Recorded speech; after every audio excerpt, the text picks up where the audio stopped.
Hello everyone, I'm Elvis Picardo, Senior Portfolio Manager with Luft Financial IA Private Wealth. In this video, I'm going to cover some of the notable occurrences so far in this chaotic year and the investing lessons they hold for all of us.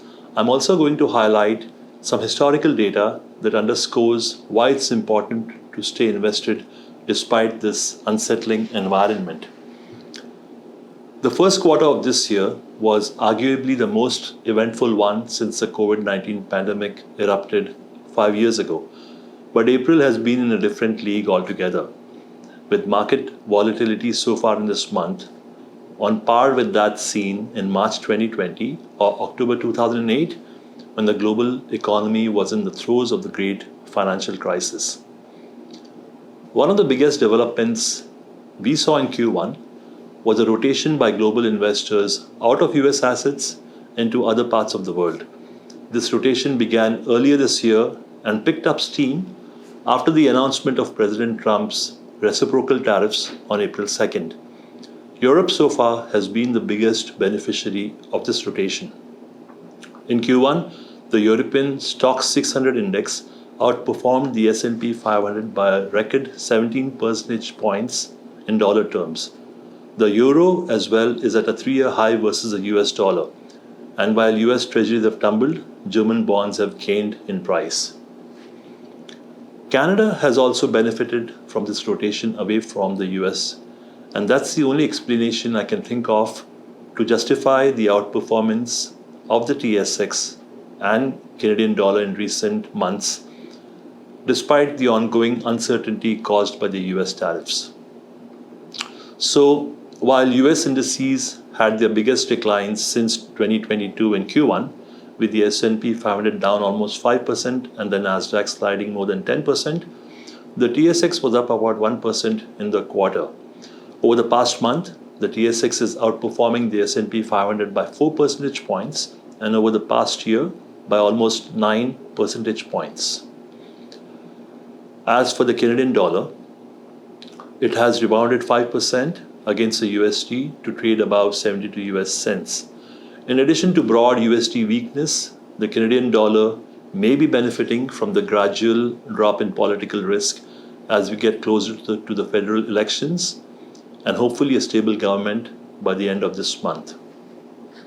Earlier this month, US stocks had their biggest sell-off since 2020 and treasuries had their worst weekly performance since 2001. Coming on the heels of the S&P 500's biggest underperformance versus the rest of the world since 2009, this has led many investors to question whether the age of US exceptionalism is well and truly over. This to me has been the other major development so far in 2025. What does the term actually mean? US exceptionalism simply means that the American economy has been an exceptional performer for a prolonged period, especially over the last 15 years. The US is by far the world's biggest economy, is home to the world's biggest and most innovative companies, and accounts for over 60% of global market capitalization. By one measure of prosperity, which is GDP growth per capita, the US has left every other nation in the dust, as can be seen in this chart. But the speed with which this investment thesis has unraveled, replaced with a Sell America theme, has been astonishing. Generally, when we see a sharp equity correction, US treasuries go up in price on safe haven demand. Because bond prices have an inverse relationship to yield, this means that yields fall during periods of stress. Demand for US treasuries also causes the US dollar to appreciate at the same time. Instead, what happened in the first couple of weeks of April was that US treasuries, as well as the US dollar, sold off. Yields on 10-year and 30-year treasuries surged by an amazing half percentage point in just 5 days, getting close to the 5% level. This intensifying sell-off in US treasuries may have been a potent factor in persuading President Trump to announce a 90-day pause on reciprocal tariffs on April the 9th. And that news set off a frenzy of buying in US stocks, with the S&P 500 up 9.5% and the Nasdaq up 12% in a single day, effectively cutting year-to-date losses for both indices in half. For context, the S&P 500's annual return over the past 25 years is 7.7%. So what investing lessons can we glean that can be applied to the rest of the year? Here are a few takeaways. Point number one, volatility will linger. In January, we had noted that volatility could resurface in equity markets this year with the significant probability of a correction above 10%. And that was a huge understatement on both counts. The CBOE Market Volatility Index, or VIX, peaked this month at a level just above 60, its highest level since March 2020.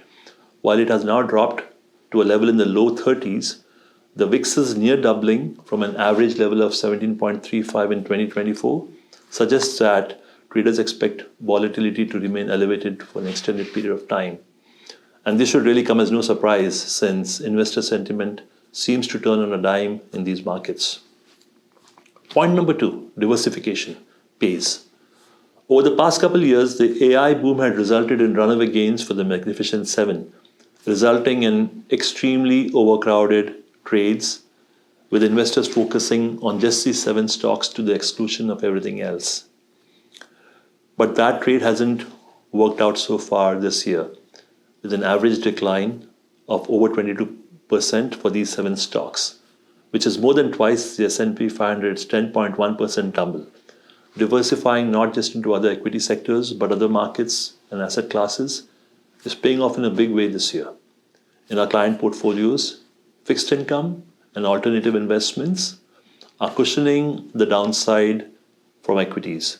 So as a result, our pension balanced growth portfolio only lost 0.36% in Q1, while the pursuit growth portfolio was down 1.23%, much better than the market.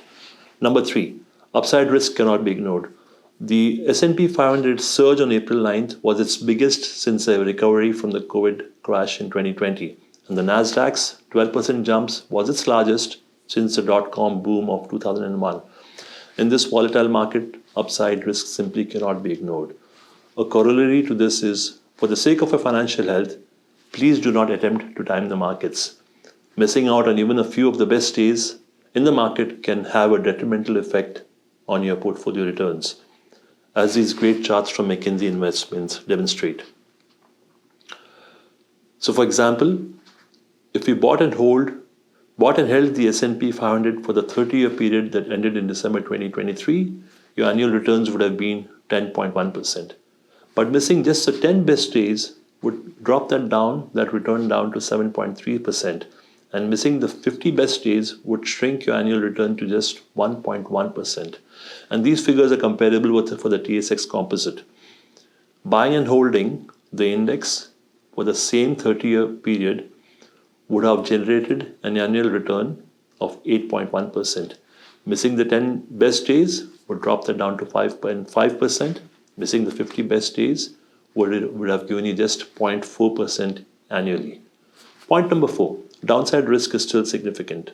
Last week, the Bank of Canada announced a pause in its rate cutting cycle, leaving its policy rate unchanged at 2.75%. And the bank also said it would proceed carefully as it waits to see how President Trump's trade policy takes shape. Because of the uncertainty around this trade policy, the BOC published 2 alternate scenarios for the Canadian outlook. In the first scenario, where most tariffs are assumed to be negotiated away, the bank forecasts that growth in Canada will stall in the second quarter of this year, before rising moderately, and inflation would slow down to below 2% this year. In the second scenario of a long-lasting global trade war, the Canadian economy is assumed to plunge into a year-long recession, with inflation rising above 3%, as tariffs and supply chain issues cause higher costs and prices. Then on April 22nd, the IMF lowered its forecast for world growth this year by 0.5 percentage point to 2.8%, and cut its forecast for next year by 0.3 percentage point to 3%. The IMF also increased the odds of a US recession to 40% from 27% in October. Now, bear markets triggered by recessions are savage, cutting off 40% to 50% of the value of equity indices. In our opinion, a deep US recession is unlikely but not impossible. As a result, we've strengthened client portfolios by taking measures such as staying defensive, diversifying equity risk, and bolstering fixed income. Point number 5, best to stay balanced. Based on this assessment, we believe it's best to strike a balance between offense and defense in your portfolios. Downside risks may appear more significant at present, but upside risks cannot be ignored, as we mentioned earlier. If you have a long-term horizon, the upside gains from bull markets can far exceed the losses from a bear market, as this chart demonstrates.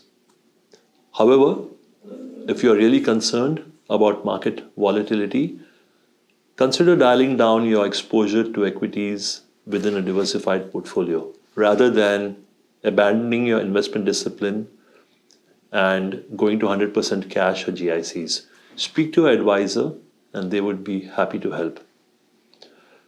Thank you very much for your time, and please contact us if you have any questions about the content or material presented today.